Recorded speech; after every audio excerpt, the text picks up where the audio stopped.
Hi guys, this is Fernando doing another video for the Modern Survivalist. In this case, a review of the Busse Bushwacker Mistress. I thought I had done a review of it before. Turns out I didn't. Check some of my older videos. I have shown other Busse knives, but not this one in particular. I have shown it in other videos, comparing it to other knives such as the SC Junglas and such, but not a proper review of it. Now this time I'm going to be taking a bit more time, and you probably noticed already. And I'm going to be taking that time because I need to lay out a few concepts so as to understand better why is it that these knives cost as much as they do, and understanding why people are willing to pay for that, understanding why there is indeed a market for it. Alright, we cannot talk about Busse knives without mentioning the difference between production knives and custom knives. We cannot talk properly about Busse knives without mentioning the difference between a collector, a knife collector, and simply a knife gatherer. There's significant differences. Right, let's get started. A production knife would be something like a typical knife such as this one, a cold steel Voyager knife produced in mass. What defines a production knife? Basically the quantity. Is a knife that's made in series, hundreds if not thousands of them made at the same time. Excellent knife. That's not taking anything out of it in terms of quality. It is you do get a lot of knife for your money, and I've shown this knife before in other videos. I did a proper review of it if you're interested in doing a bit more research on it. Excellent knife, sound design, good execution of those ideas, and you get lots of knife for your money. Then you have knives that are a bit more exclusive. You have custom made knives. Custom made knives are one-of-a-kind knives. An example of that would be this knife here. Right, the case already shows that we're talking about something a bit more special. We have a sheath that already shows a certain theme going on here. This is my Mariano Gugliotta's Black Widow. See the Black Widow symbol there. Take out the sheath. O1 steel, differential heat treatment. Mariano Gugliotta, his signature here, is a rather well-known blacksmith knife maker in Argentina. I bought it from him personally.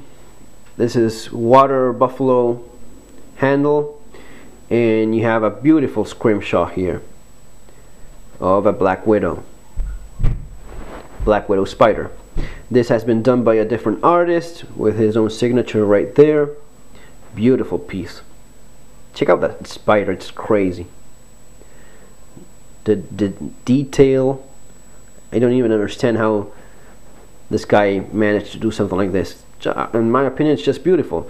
And because of this, it is no longer a mere tool. It is a piece of art.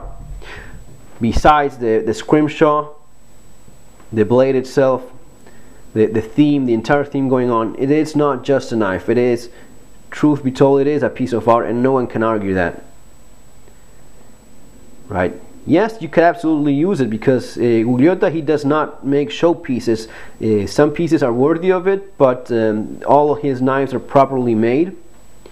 So you could definitely use this knife. Now, does it make much sense?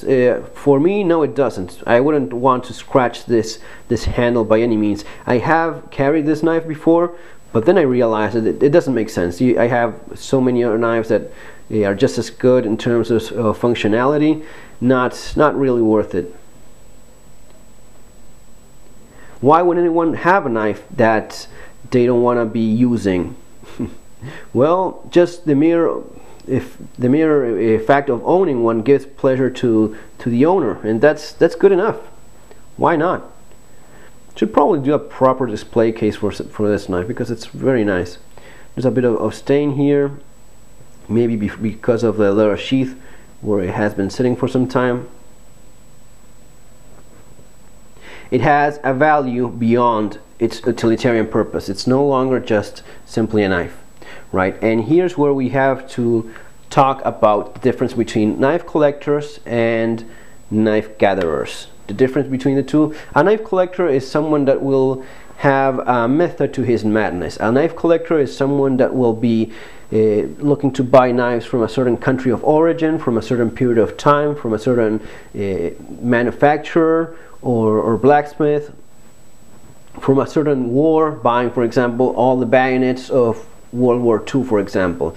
Maybe a knife collector is a guy that wants to have all or as much as Victorinox knives as possible, and his goal, his guideline for acquiring knives is that having the entire collection of Victorinox. Maybe he has just 5 or 10 of them, doesn't matter. It's not about the numbers. You may have 5 or 10, but if that's your ultimate goal, if that's guiding your acquisitions, you are indeed a collector. Now, the difference between that and a knife gatherer is simply a person that just likes knives. All right, he buys knives that he likes without keeping such a line of thought in his acquisitions, and I would put myself there. I'm a knife gatherer. I just buy what I like. I'm not a knife collector. Definitely not. I have some brands that I like more than others. I'm actually liking a lot of the Busse knives and buying many of them, but I will not do that as a collector. All right. And here is where we end up in a ground that is in between custom pieces and production pieces. Busse knives are in that in-between category between a custom knife and a production knife. Within production knives, you have more low-end budget pieces that may be of better or worse quality but are more affordable. Well, you would buy, for example, in a supermarket, a low-end budget knife for your kitchen drawer. You have well-known and more recognized brands such as Cold Steel, Spyderco and such, and you have certain that are high-end production knives and to some point semi-custom made knives. When you buy a Busse knife, you have an option of choosing the finish of the blade and choosing the handle, and this is more of a marketing strategy of theirs.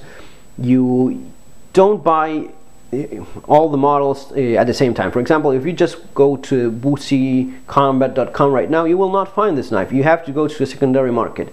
Because of the marketing technique and strategy that they have, they offer 1 or maybe top 2 models at a time. You will buy them directly from Busse.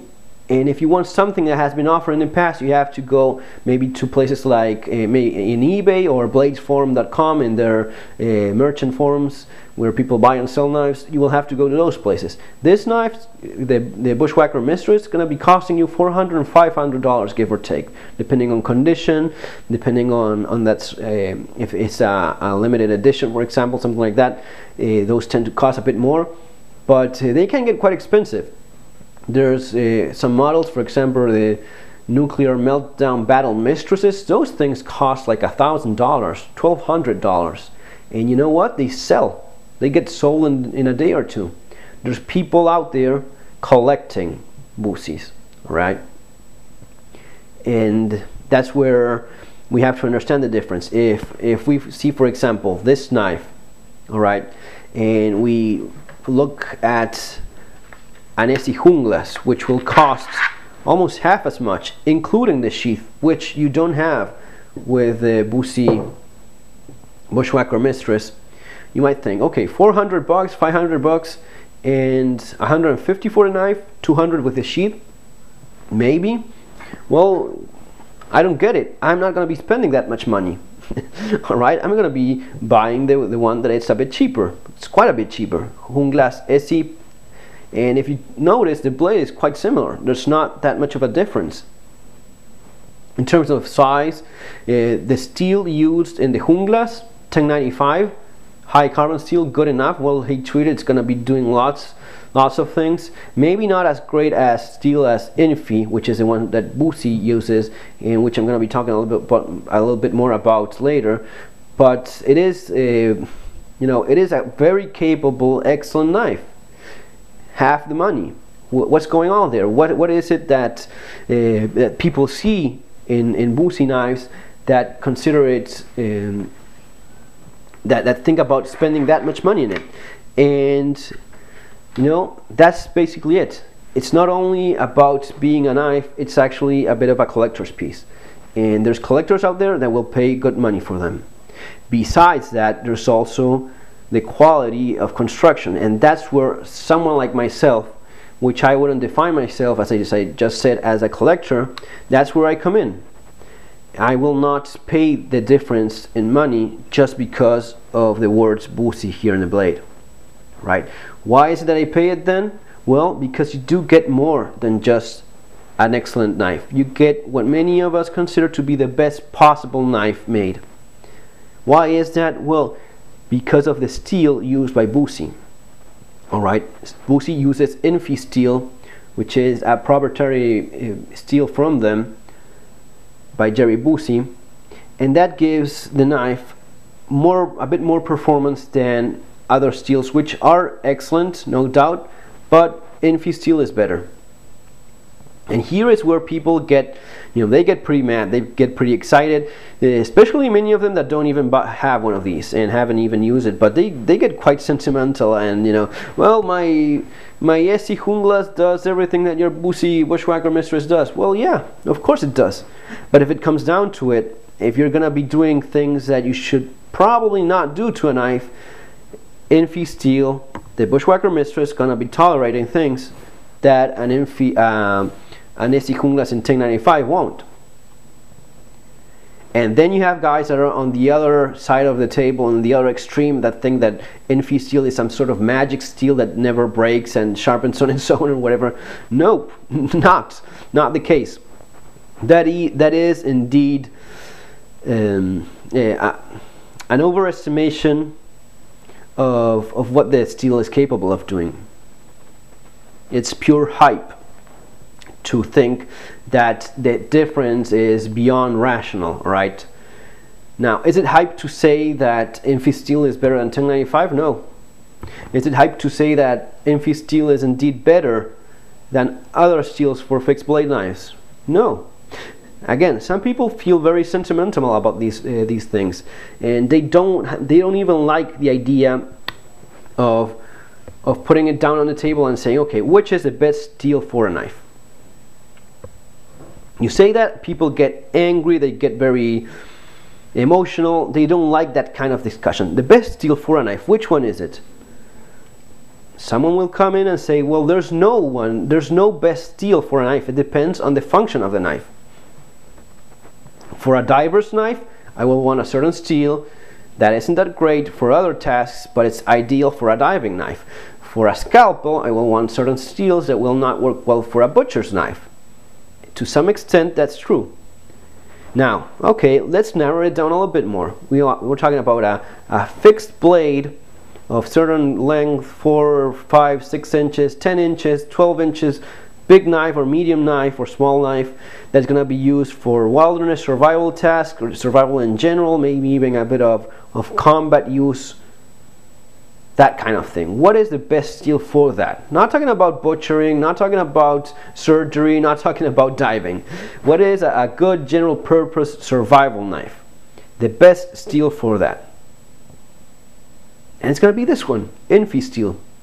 Because even though it's not perfect, because no steel can be defined as perfect, because no steel can do everything, it does encompass certain qualities that we like.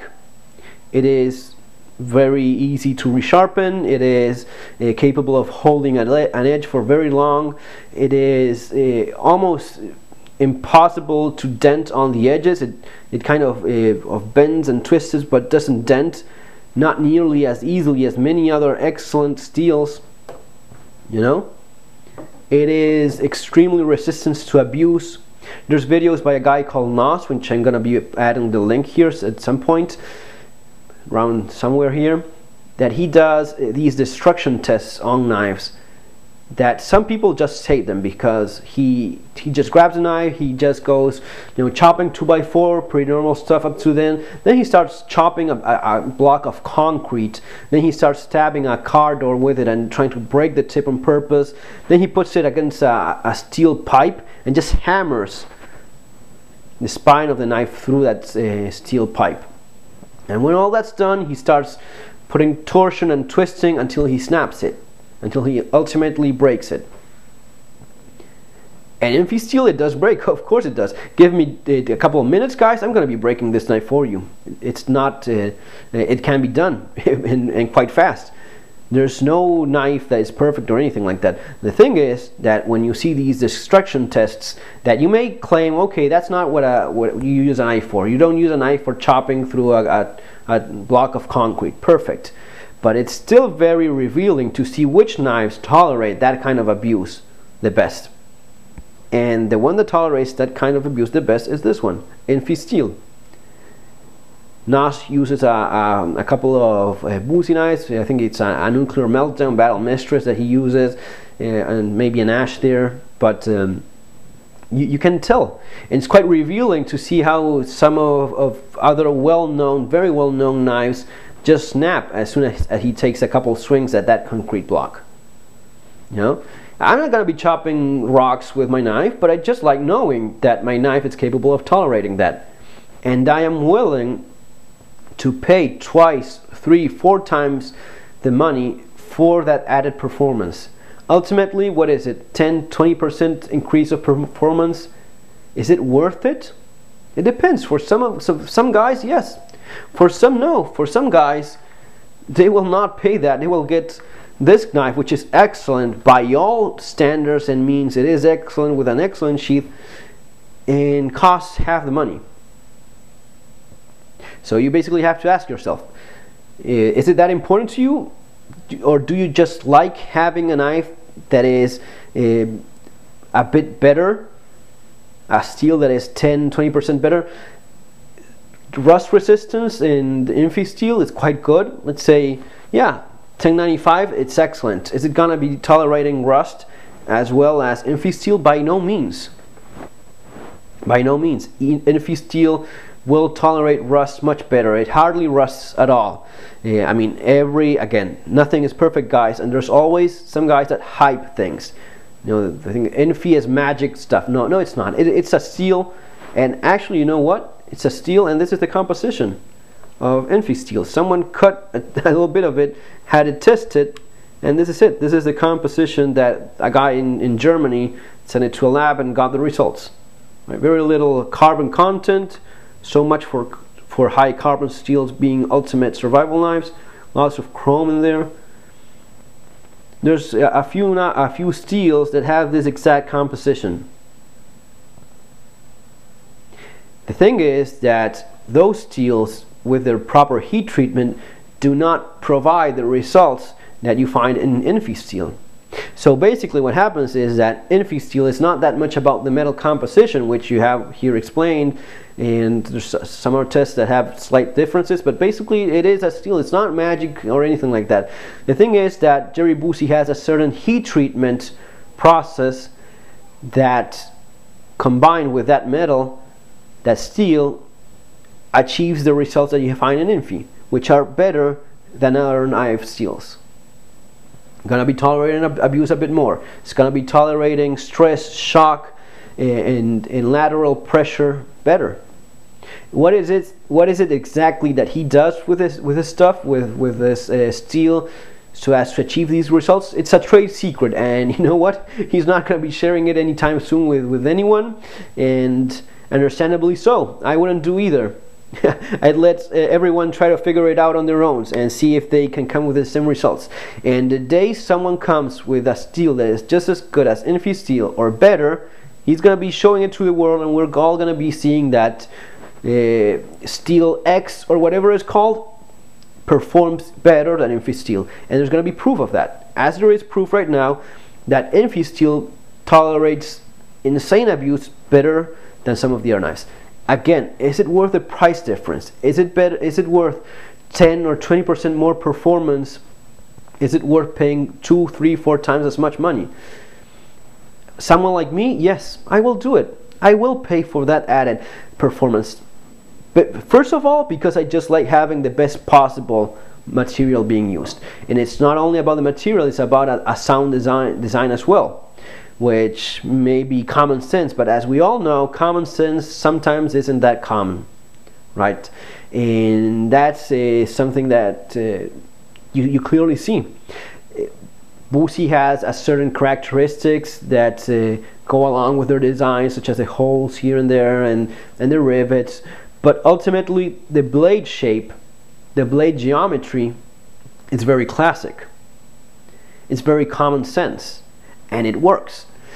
And that's good, because when knife makers try to get innovative and come up with these weird blade shapes and geometries and nicks and shapes and little things here and there, or notches on the blade or whatever, generally they mess up. And that's for a reason. The reason is that knives have been around for thousands of years and everything has already been invented. Alright? It's very rare to find something that is new and good. Generally in the world of knives, something that's very strange or radical designs are generally not that great. Esi junglas, similar blade shape. Why? Because it works. It has been working for hundreds and thousands of years. In this case, we're talking about a typical Bowie shape. Typical Bowie with a conservative clip point. Right? You see how it drops here? Very little, just the exact touch, so as to have a bit more performance. And talking specifically about the Bushwacker Mistress, we see a tip that it's well executed. Why is this, and why isn't it narrower? Because Jerry Busse, being a very smart guy, he decided that in his knife he would not compromise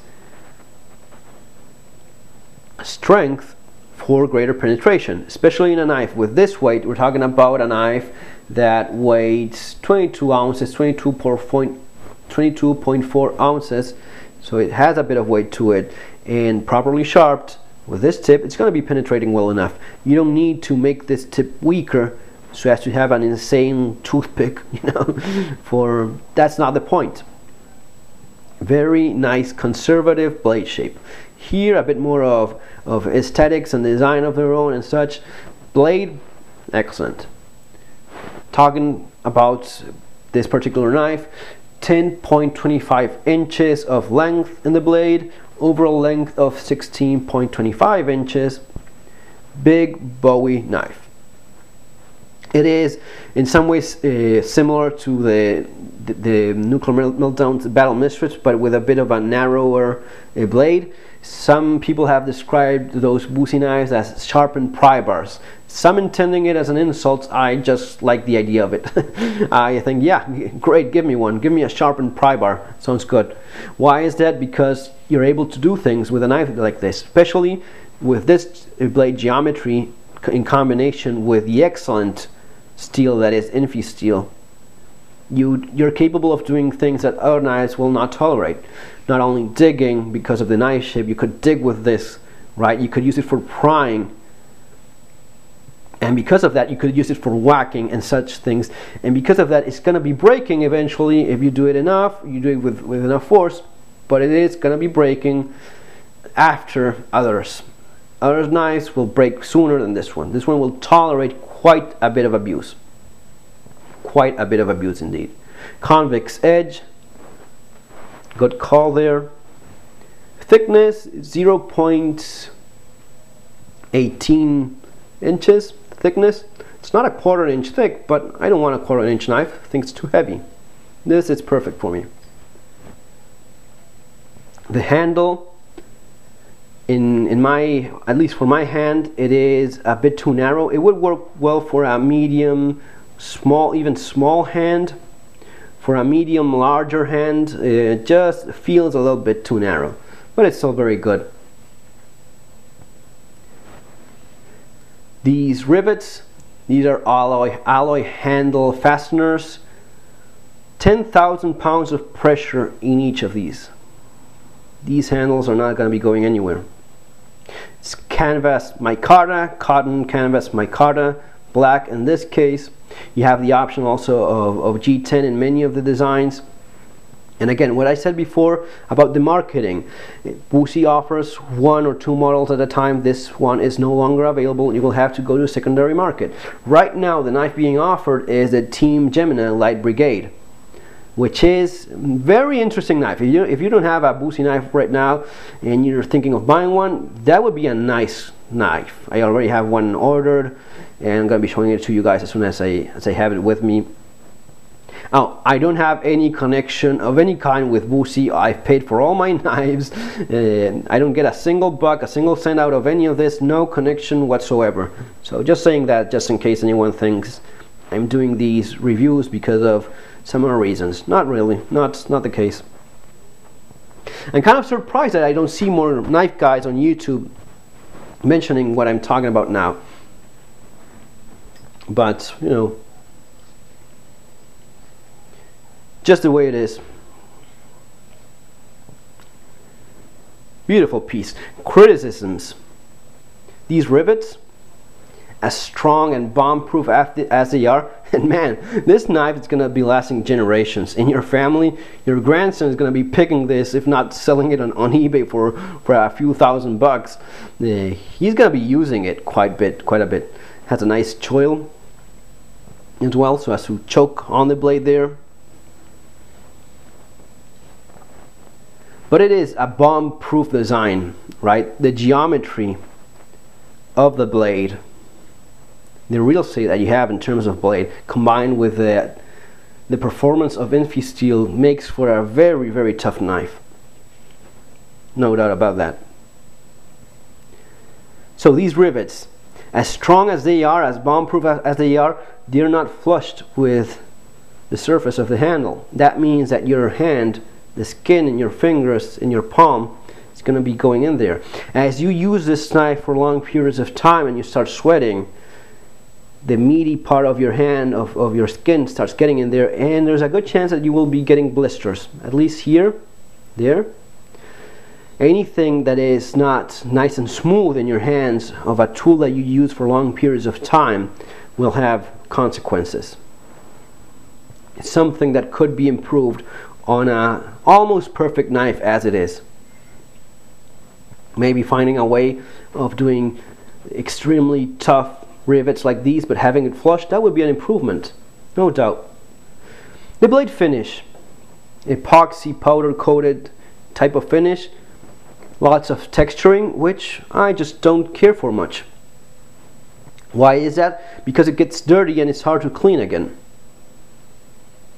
In the case of the SC Junglas, which has a bit of a nicer finish because it's not as textured, in this case it's a matter of necessity, because 1095, as excellent steel as it is, it rusts very, very fast. Not the case of our extremely awesome Infisteel here. Infisteel, this could be naked and mirror polished and it will not rust on you, not nearly as easily as most other steels out there. It's very rust resistant. Infi is like allergic to rust. You can do it, but with minimum care, mirror polish finish, you will have good results. Besides that, besides the matter of it catching dirt, it's also a complication. If you're using this knife or some other Busse knife, some other knife that has this type of texture finish, it is a complication for food cooking. If you're cutting wood, cutting food and such, this starts getting dirty. There is a greater risk of food contamination. That's why I like a mirror polish finish, which is easier to keep clean. Besides that, because of this textured finish, it's not going to be sliding as well through material, right? That is a complication, right? I prefer by all means to have a mirror polish finish, or maybe some other finish that is something like Teflon finish, something that has no friction or as little friction as possible. Now, I do understand that a mirror polish finish, it is more expensive to achieve. That's probably why they don't do it in general. That's why they offer this combat grade, as they call it, finish. Mostly a matter of cost, not that Infisteel needs it by any means. And you can order, for example, the Team Gemini Light Brigade that you can now buy from Busse. You can buy it with what it's called the competition finish, I believe, which is the naked blade. It has a few markings, but it has no finish whatsoever. That's what I got. I just got the email back from Naomi, and she said that she would change my order. She just changed it for that naked competition finish. It is just the blade with the markings of the construction. It's not polished, but I'm gonna be doing that myself. I have no problem with that. I'll do a nice mirror polish myself exactly where I want it. Again, that's semi-custom manufacturing, that high-end production knife type of thing. Some cases you pay for a very expensive brand name high-end production knife just because of this and very little extra performance. Not the case in Busse. In Busse, I think that it's not only about a collector piece, it's about a genuine significant improvement of performance, at least in my opinion. I just like having the best possible metal in my knife, and that combined with a sound design works well. There's also a matter of pleasure of owning a knife like this. It's not the same thing. You don't see much Busse knives around. You don't go to a camping or the shooting range or something like that and someone pulls a Busse knife. You know, it is that extra factor of you have something that is it's well recognized as one of the best knives made today. Indeed it is, right? It's that same kind of pleasure that you get from having a custom-made knife like this one, with the added value, in my opinion at least, of it being used as well. And even if though you are not a knife collector, which as I said I'm not, I still like the idea of my knife, this one that I'm using, being being sought after and being of value. It retains its value very well. I could go and sell this knife maybe for 400 bucks. It's maybe not as, it's not going to be selling as well as a safe queen that hasn't been touched, but it does retain its value very well, and that's something that I like. Some guys may think that NF steel is all hype and that it's not worth it, but it doesn't matter. There's and this is the same thing as I've mentioned in the gold videos I did. It's not what you say. Some guys will go, oh, I wouldn't change an ounce of gold for a chicken. I can eat the chicken, I cannot eat the gold. Well, you're not the market. The market is other people, what other people will do. Other people will buy this knife from me if I put it up for sale. That's what makes the difference.